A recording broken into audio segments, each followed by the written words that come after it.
Welcome back, everybody, to Be a Refuge podcast. We've been having so much fun just processing stories and experiences as we keep dreaming and learning and practicing together. And today we have one of my best friends in the world joining us, Minde Smyth. And she is the administrative pastor at, is that your title? Executive pastor. Okay, sorry.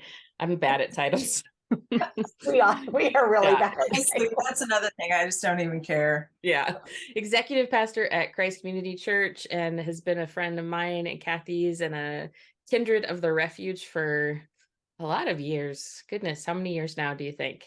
Well, I was thinking about that. I want to say that I met Kathy the first time at Network Coffee House when she came and did a workshop, kind of in the midst of the downfall of Pathways Church.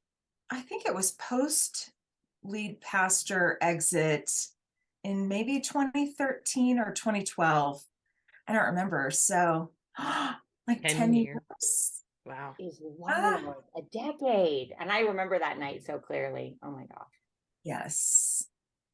So fun. Well, we are happy to have you here, and we just wanted to invite one of our old friends and someone who is connected to our community from afar and kind of bebops in and out, and just share what that's like. And I think that one of the unique things about the Refuge, we talked about in the first episode of it being sort of like this airport hub where people come and people go in different seasons, and it's not this like you have to show up every week for everything sort of vibe.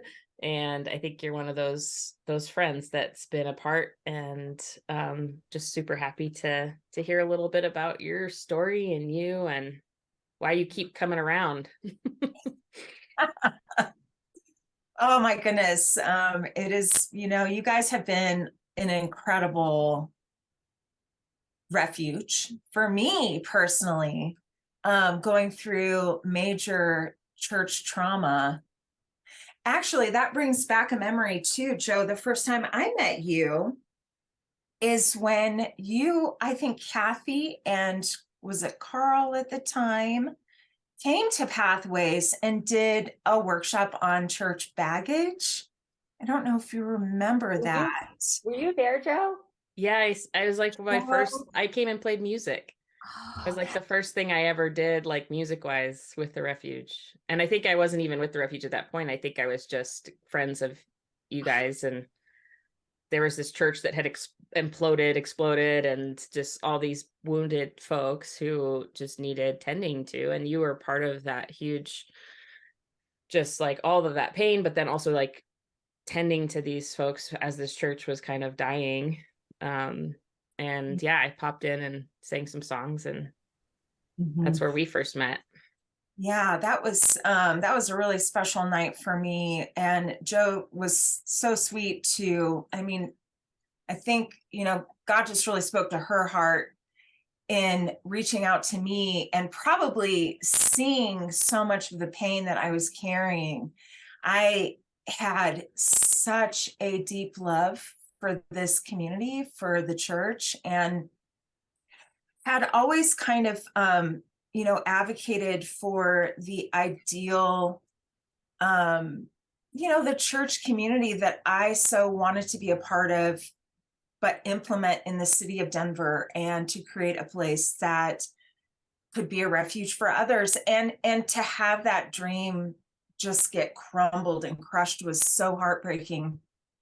Not only deal with, some of the baloney that is behind the scenes of narcissistic leadership, but man, it's just was so sad for me. It was so detrimental to see so many people suffer and all that pain. But Joe, she wrote me I think it was a letter, and I wish I still had, and maybe I do somewhere.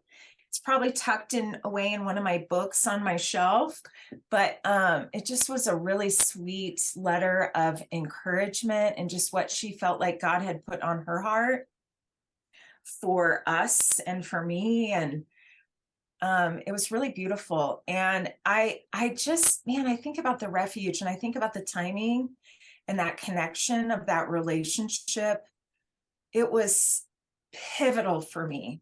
I just don't know how I would have survived that season of my life. Like, and to also come through it with a continued faith and hope and goodness, in the goodness of people, in the goodness of God. Like, and just also still feeling a love for a faith community. Because I could have like easily walked away from it all. And there were so many times that I, fantasized of just like giving it all up and not even caring anymore and just living in a silo. No one would blame you if you did. Yeah. But oh my goodness. And even that though, like I think there's a lot of stuff in that kind of that weird evangelical faith that we learned where you never walk away from the church and you never give up believing and hoping and faith and all that stuff. And so there was still this like piece of me that was sort of in denial about what I needed during that time, and that I was just going to continue to deny myself and continue pushing forward.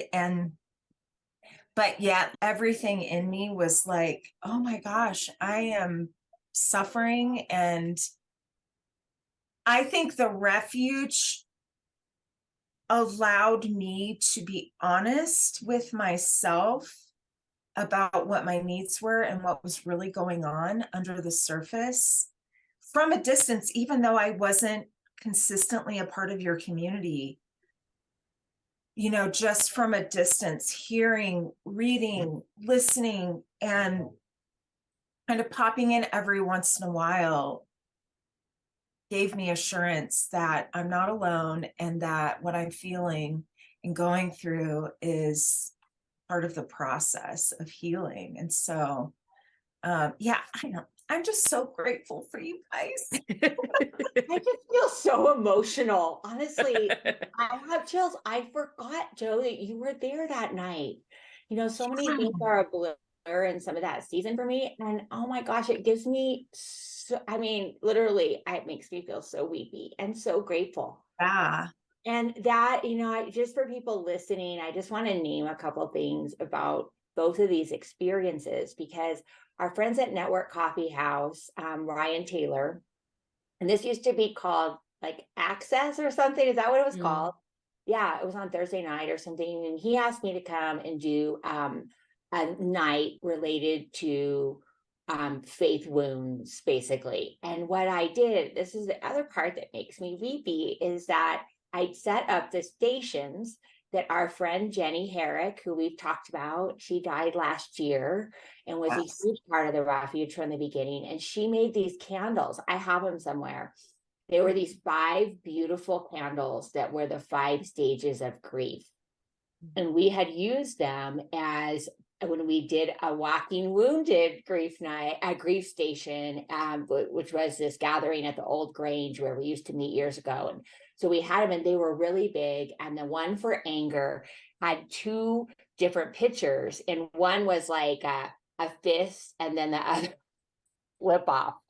And so we interchanged them depending on the group that we brought. Great. Okay. And so anyway, I brought the flip off one to that one. And and there were 5 stations that gave people a chance to process. And I remember on the anger station there that we could rip up paper, and there is something into little bits, right? Something on just fit up into little bits. And there was this small group there. That's what I love about Access and Network and Urban Mercy now, the church that meets there, and Ryan and his heart. And I remember Minde coming in, and she had her hat on, and I never met her before, and we ended up connecting and realizing that the same person that really destroyed their church, I'm just going to name it, it's public knowledge, was somebody that I used to work with a long time ago. And so I just felt this, oh my gosh, we know. And it is so sad.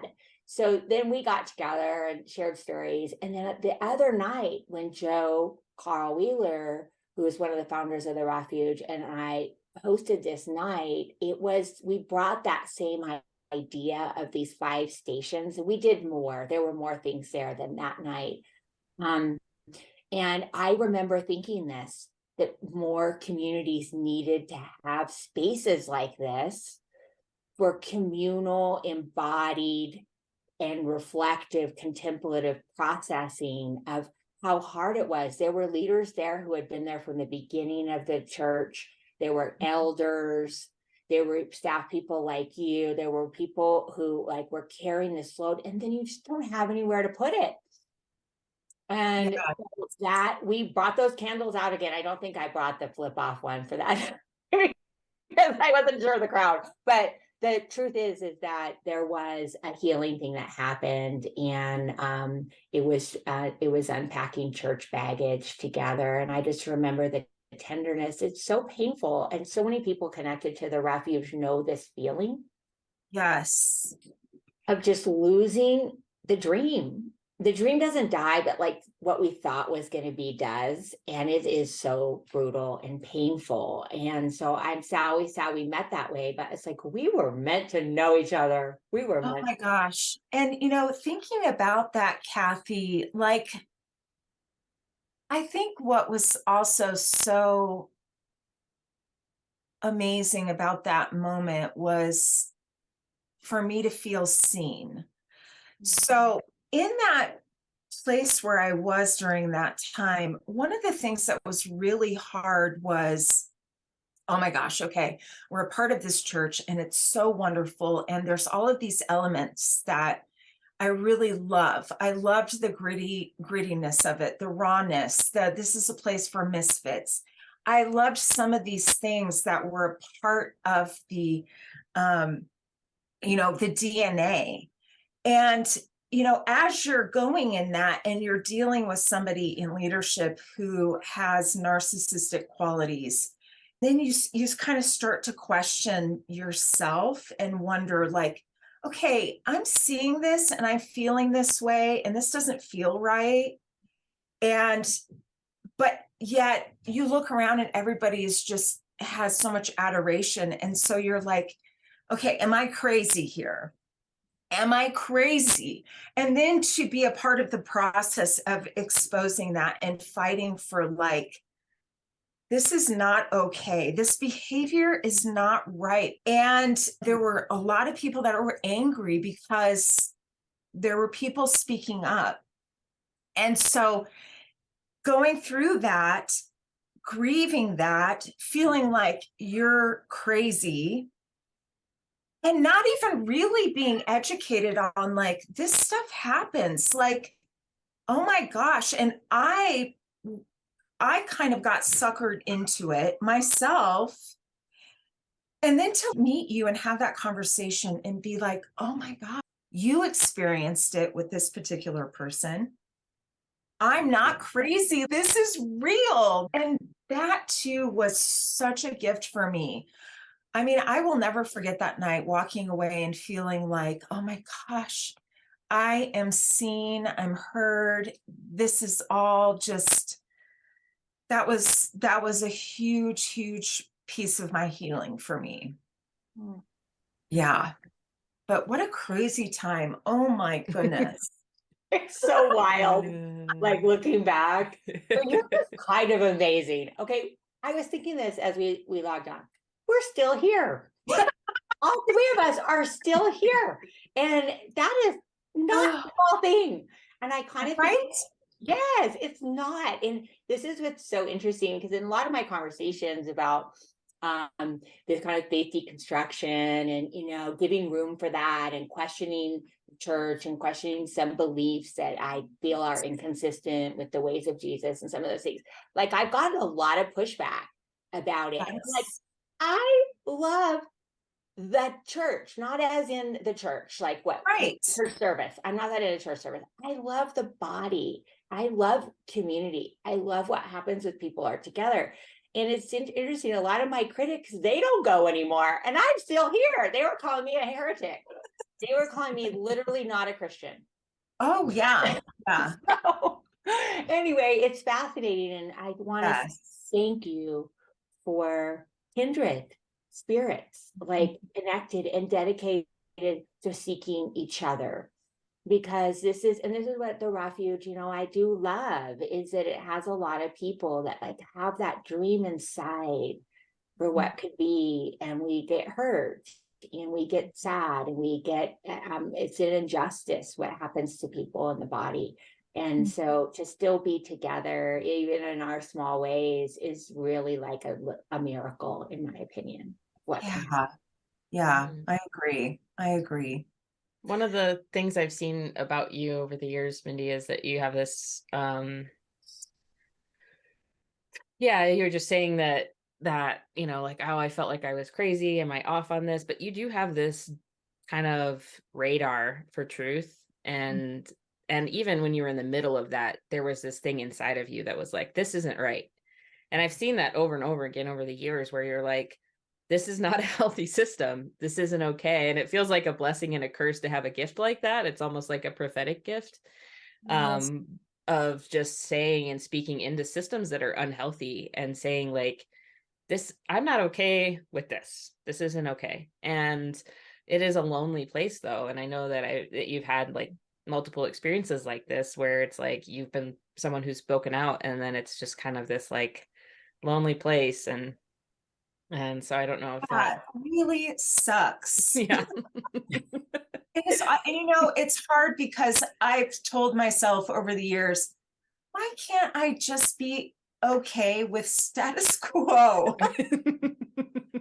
Just like sometimes I just like want to not care. Because it's exhausting, and it is. And, for me, and I don't know if it's because I'm a type 4 or what it is, but I really, hold those feelings very closely, and they are a part of my whole being. And it's like, I can't just like I just can't ignore it. Like, I have to like put it on the table. And there's times where I think my radar it can be off. I think I'm not always the best judge of character, but I'm also very attuned to certain behaviors that I think are not okay and manipulative. And so, it's tricky. It's hard. Ugh. It makes me think too, the part that what I love, and it is so hard, but that we're all healing, like we're growing, and that this is the part, it's like our awarenesses, our self-awarenesses, and the healing that happens over time and experience and things really forms us. And this came to mind as you were sharing about the Denver Faith and Justice Conference, because you were the director of that. You like picked that up and did that for multiple years, and Joe was part of that, and I was part of that, and the Refuge was part of that. And so, but I remember that experience of like leading and then noticing that this is too much, and like health, this is what comes to mind. Like, we're learning how to be healthier. And so we do things and we want to do them because we're passionate, but then we go, this is just too much. Like, this is a full-time job. This isn't 10 hours a week for 2 months. This is a full-time job. And so how do I gather better boundaries and put them into place in a way that takes care of ourselves? And then how do we have people that support that instead of going, grind more, work harder, do more, and from the culture we were in? Oh man, yeah. And it permeated so much in the faith community, I think. I don't know. Maybe I'm just disconnected from the larger groups, churches out there. So I'm sure it's still a part of the DNA, that kind of culture of grinding it out. But yeah, thinking about growing and learning from that season and that experience, it's like, why do we always, why is there such hype around momentum around things? It's like, oh, you got to ride that momentum. And it's like, oh, it's growing and we have to keep building upon that. And there just felt like there was so much pressure to, oh, it's so great. We have to like keep this going, the history, and we've built all these relationships. And that's awesome. But it's like at the end of the day, who's going to do all that work? Yeah.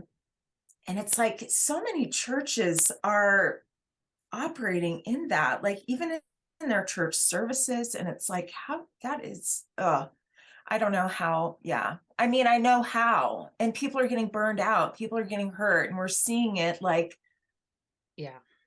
still happening today. It's so common in nonprofit world, like religious or unreligious and secular, like just that hamster wheel, and I think part of it is just the scarcity of fundraising and like we got to keep going, but then it's also just like capitalism that's like growth is the goal. Yeah. And so it forever growth is the goal. And so it's like these cultural values that translate to what we're doing where we're not examining them. It's like, do we need to do that? Like our culture says bigger is better, growth is better. Like we want to reach as many people as possible. But if you have, like a shallow pool, like what's better? Like a, football field of a shallow pool or like a really deep well that's tiny? It's like, why is it this thing that like bigger is better? But that's just our culture. And I think it seeps into churches, it seeps into nonprofits where, and there's just real things of like needing money to do stuff. And that's a real thing. And they will take all that you give and more if you let them. Yes. Yeah. And, at some point,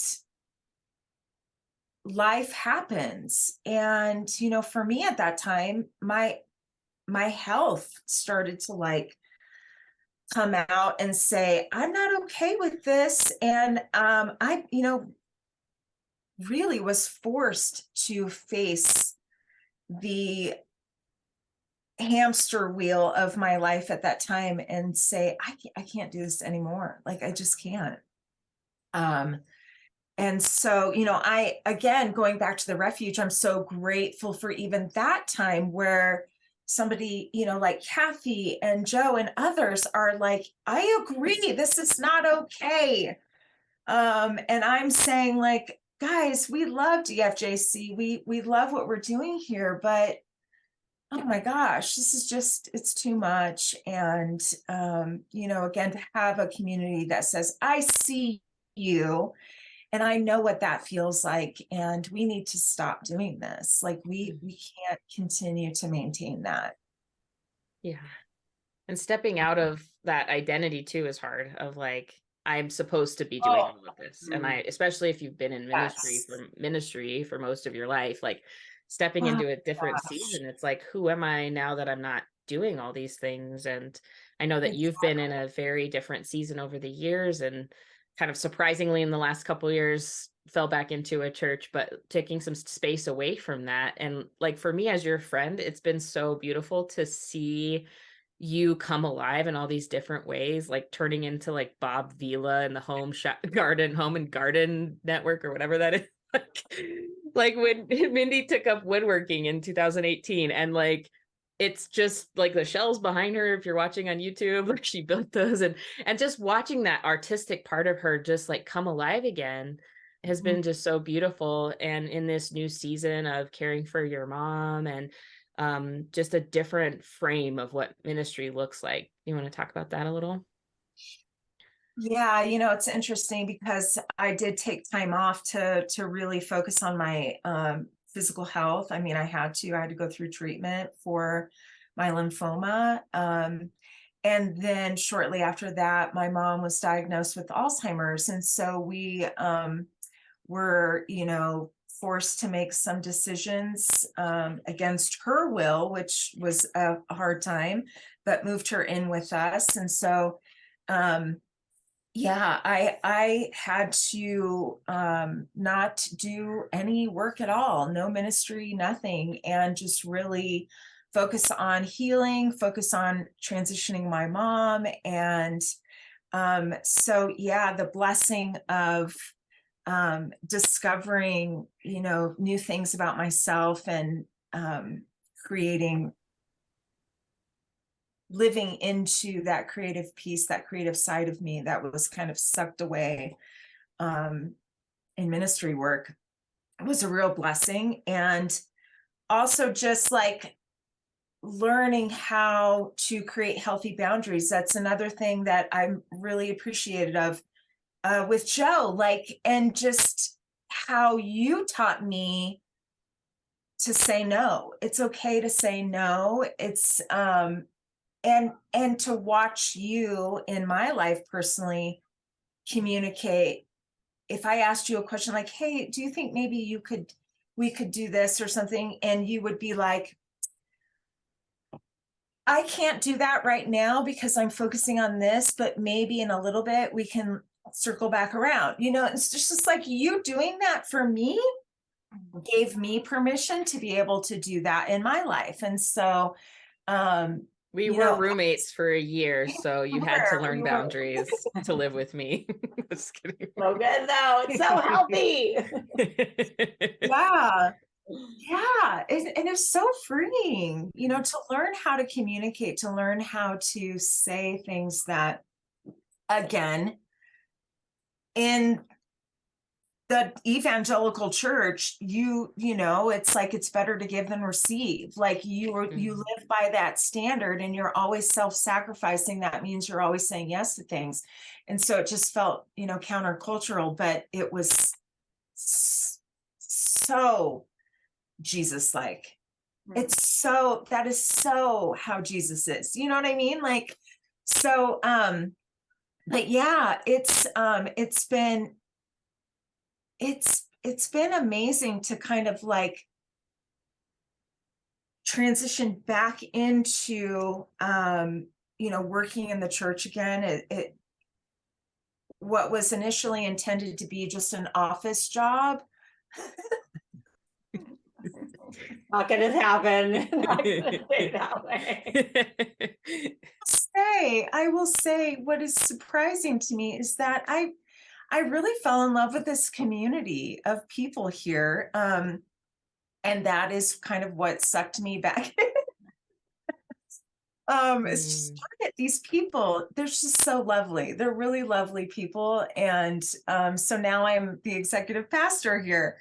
And here we are. But what's really, really good is that coming into this church, coming into this job, I have been able to set really healthy boundaries and be very direct about what I'm capable of doing and what I'm not capable of doing. And that is something, that I'm very upfront with the lead pastor about. Like even during my interview, I was very, very upfront about that. But the people here are so gracious, and the majority of them are, they've been a part of the church for many, many years. We have a pretty multi-generational church, but lots of older folks. And so they're so gracious and kind and respectful, and it's just a different kind of wheel here. It's a whole different feeling. And that's been really a blessing. And I'm like, wow, this feels so nice to be in I never thought I would work in the church again or be a part of, ever. But here I am, and it's so different than what I experienced before. And a lot of that is from learning and growing and healing and coming alongside other kindred spirits to like help me learn because I don't have to, throw out the baby with the bathwater. I can still do what I love doing. I can be creative and still focus on feeding that piece, but then I can also tap into this other side of me that is kind of like a numbers nerd. And, and also just love on people and not have to like give that up because I was so hurt and so wounded by the church, if that makes sense. Yeah. Oh, I feel like that was a lot. I kind of just like beautiful process so I love it. I'm still learning though, and Joe knows. I mean, we've had conversations about things. It's just, it's like sometimes it's easy to sort of get sucked into getting back on the hamster wheel again because there's so many needs, and it's like somebody has to do it. Yeah. Somebody has to buy the coffee cups. Kathy doesn't know anything about that. Just fried chicken. Yeah. Just fried chicken. And so the part that I just am so struck with, and thank you for sharing, is that we need each other. We need each other. And we don't have to always be together all the time and do, but we need to know each other, and we need to create places where we can look out and there's different connections in different ways, but to say this is possible and continue to just stay in. I mean, part is 10, 11, 12 years later, like here we are. And we didn't give up. And that is the part for the refuge for me. I always say long story. It's just a long story. It's not the short. And the systems we came from, they were all about quick, this conversion, this evidence of God or whatever. And to me, real life and the real healing, the real substantial change that happens comes over decades. Oh my goodness. Yeah. So I feel so grateful to get to do it together. I agree. Me too. All right. You ready for some rapid fire questions? Yes. All right.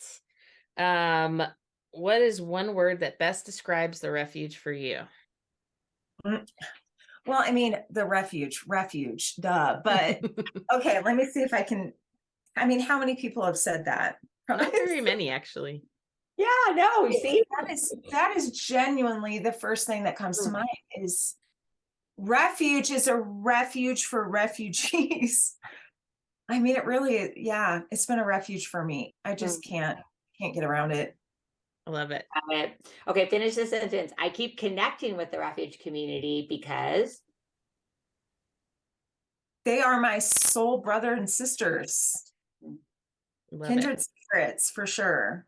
The most irritating part of the refuge is, or one of the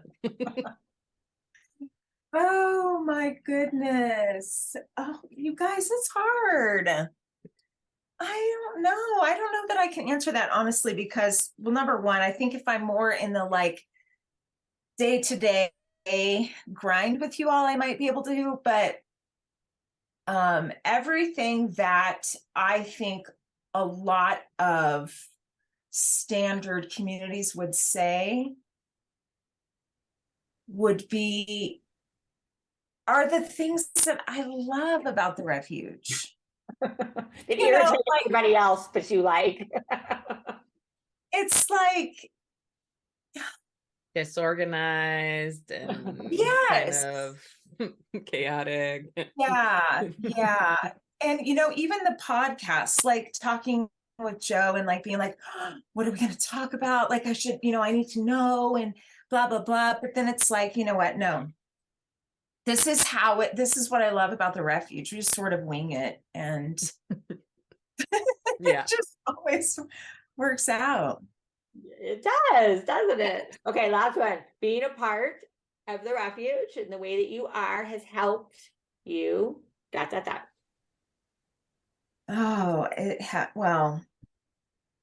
has helped me advocate for myself and for those who maybe don't have a voice or feel like they have a voice. Because if I don't know how to advocate for myself, how are we going to like teach others, you know? So. Yay, I love it. So for our closing little snippet, we do, I'm leaving today with a little bit less or a little bit more of blank. Well, today I'm leaving with a little bit less freak out, stress about what I'm going to say on this.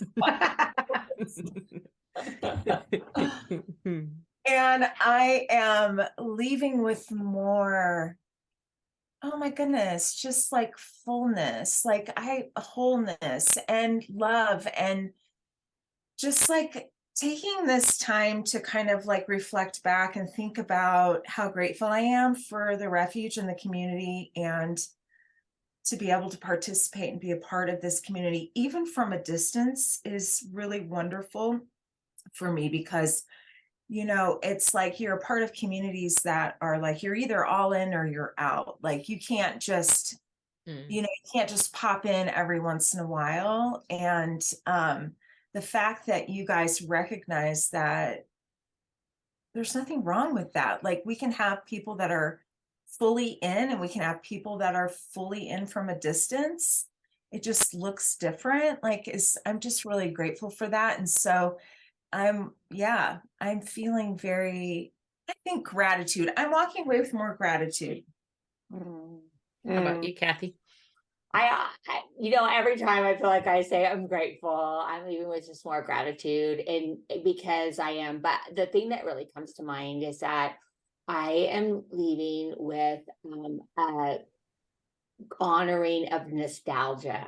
Like it's so beautiful to like remember the story.